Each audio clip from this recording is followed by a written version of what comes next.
Then next topic है objectives of accounting. Accounting आपकी किन किन चीजों में हेल्प करती है, अकाउंटिंग करने से आपके कौन कौन से पर्पस सॉल्व होते हैं। सबसे पहला क्या होता है कि अकाउंटिंग की हेल्प से आप अपने सारे बिजनेस ट्रांजेक्शन्स को रिकॉर्ड कर पाते हो। ये आपको हेल्प करता है हर पर्टिकुलर ट्रांजेक्शन को बेटर वे में, सिस्टमैटिक वे में रिकॉर्ड करने में, और उसकी हेल्प से आपकी बुक्स ऑफ अकाउंट मेंटेन करने में आपकी हेल्प करता है। ये तो फर्स्ट पर्पस आपका क्या हो गया, मेंटेनिंग अकाउंटिंग रिकॉर्ड्स। आप अकाउंटिंग की हेल्प से अपने बुक्स ऑफ अकाउंट्स मेंटेन करते हो। देन सेकंड है, जब आप अपने सारे ट्रांजेक्शन्स को रिकॉर्ड करोगे, आपने पैसा इन्वेस्ट कितना किया, आपने पैसा कहाँ कहाँ यूज किया, उसके बाद आपने इनकम्स कहाँ कहाँ से जनरेट की, आपकी सेल्स के थ्रू कितनी इनकम आ गई, बाकी आपने कहीं और से अगर रेवेन्यू अर्न किया है तो वो आपकी इनकम कितनी हो गई, आप सारी इनकम को टोटल करते हो। देन उस इनकम को अर्न करने के लिए आपने बहुत सारे एक्सपेंसेस किए होंगे, जैसे आपने परचेजेस की होंगी, आपने लोगों को सैलरी दी होगी, इलेक्ट्रिसिटी बिल दिया होगा, बहुत सारे खर्चे किए होंगे। तो जब आप इनकम्स के और एक्सपेंसेस के बीच का डिफरेंस निकालते हो कि इनकम मेरी 1 लाख थी, एक्सपेंसेस मेरे 60,000 थे, तो ये जो 40,000 का डिफरेंस आता है, यही क्या होता है आपका, ये आपका प्रॉफिट होता है। तो अकाउंटिंग करने से आपको जो सबसे इंपॉर्टेंट चीज पता चलती है वो पता चलती है कि आपके बिजनेस का प्रॉफिट क्या है, या अगर लॉस का केस है तो आपके बिजनेस का लॉस कितना है।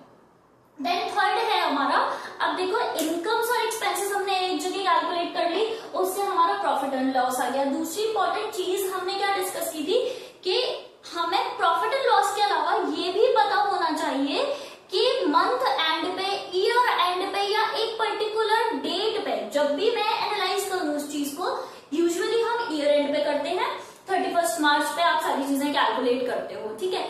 उस बेसिस पे आपको ये पता होना चाहिए कि आपके बिजनेस की फाइनेंशियल पोजीशन क्या है। फाइनेंशियल पोजीशन का क्या मतलब हुआ कि आपके हाथ में एसेट्स कितने हैं और आपके हाथ में लाइबिलिटीज मतलब ऑब्लिगेशंस कितनी है। जो भी आपने पैसा लगाया उससे आपने कुछ प्रॉपर्टीज बनाई होंगी, वो सारी आप एक जगह लिस्ट करते हो। देन उसके अपोजिट में आप जितना कैपिटल आपने लगाया, जो पैसा आपने अपनी साइड से इन्वेस्ट किया, फिर आपने मार्केट से कुछ लोन उठाया होगा, उसके अलावा आपने उधार पे माल खरीदा होगा, बहुत सारे लोन्स लिए होंगे, ये सारे क्या हो गए आपके, ये सारी आपके लाइबिलिटीज हो गई। तो एक पर्टिकुलर डेट पे मुझे ये पता होना चाहिए कि प्रॉफिट एंड लॉस के अलावा आज की डेट में मेरे हाथ में एसेट्स कितने हैं और मेरे हाथ में लाइबिलिटीज कितनी है। तो अकाउंटिंग आपकी फाइनेंशियल पोजीशन को पता करने में भी हेल्प करता है, मतलब आपके पर्टिकुलर डेट पे एसेट्स और लाइबिलिटीज की जो हम लिस्टिंग करते हैं बैलेंस शीट के अंदर, उसे ही हम फाइनेंशियल पोजीशन डिटरमाइन करना कहते हैं।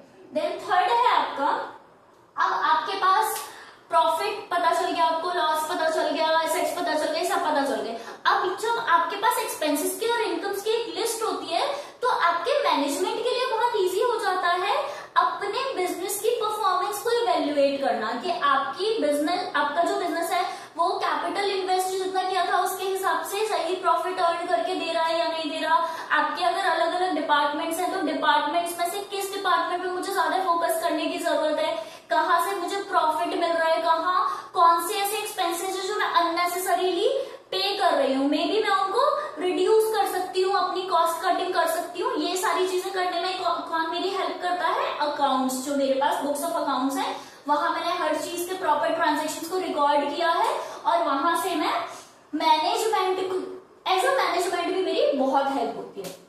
ये आपका मैनेजमेंट को फैसिलिटेट करता है। देन होता है आपका, अब आपने अकाउंट्स बना लिया, आपका मैनेजमेंट भी ठीक चल रहा है, सारी चीजें ठीक है, but at a particular point of time आपके जो इंटरेस्टेड पार्टीज हैं उनको भी आपके बिजनेस की सारी रेलेवेंट इंफॉर्मेशन पता होनी चाहिए। उन्हें लगता है कि फॉर एग्जाम्पल इन्वेस्टर्स है, उन्होंने पैसा लगा दिया, अब उन्हें लगेगा कि हमने पैसा लगा दिया, बट हमें पता होना चाहिए कि ये पर्टिकुलर एंटिटी या उसका मैनेजमेंट उस पैसे को यूज कैसे कर रहा है, इन्वेस्ट कहाँ कर रहा है, किस टाइप का बिजनेस कर रहा है, किस टाइप से उनका मैनेजमेंट काम कर रहा है। इसकी एफिशिएंसी देखने के लिए उनके पास जो डेली वो इवेल्युएट नहीं कर सकते, डेली आके इंस्पेक्शंस नहीं कर सकते, उनके पास जो ऑप्शन होता है वो यही होता है कि आप जो बुक्स ऑफ अकाउंट अपनी बना रहे हो, बुक्स ऑफ अकाउंट्स जो भी आपकी है, आप मुझे वो प्रोवाइड करो, सो दैट मुझे 2 क्वेश्चंस का आंसर मिल जाएगा। पहला क्वेश्चन कि प्रॉफिट एंड लॉस कितना हो रहा है बिजनेस का, और दूसरा एसेट्स एंड लाइबिलिटीज कितनी है बिजनेस की।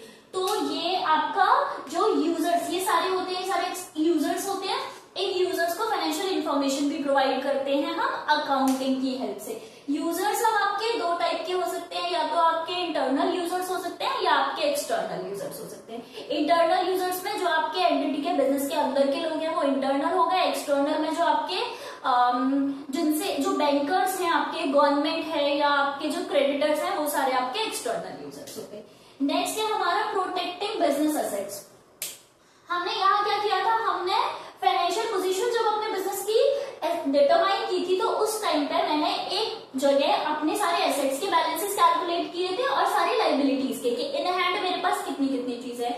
अब अगर आज मुझे ये पता है कि आज मेरे पास 10 चेयर्स हैं, 2 मशीनरी है और मेरे पास 10 लाख कैश होना चाहिए, अगर मुझे ये चीज पता है तो मैं उन्हें प्रॉपर तरीके से कंट्रोल कर पाऊंगी। ऐसा नहीं कि कोई 10 चेयर में से 8 चेयर बची हुई है, बाकी 2 चेयर कोई लेके चला गया, मेरे पास कोई उस चीज की क्योंकि अकाउंटिंग नहीं थी, मुझे पता ही नहीं था, पता ही नहीं चलेगा कि मेरे पास एसेट्स थे कितने, उनमें से थेफ्ट हो गया या और कोई चीज हो गई, तो मैं उसके ऊपर प्रॉपर कंट्रोल रख पाऊं। इसमें हमारी हेल्प अकाउंटिंग करती है। हमारी सारी ये सारे पर्पस हमारे अकाउंटिंग के थ्रू सॉल्व होते हैं।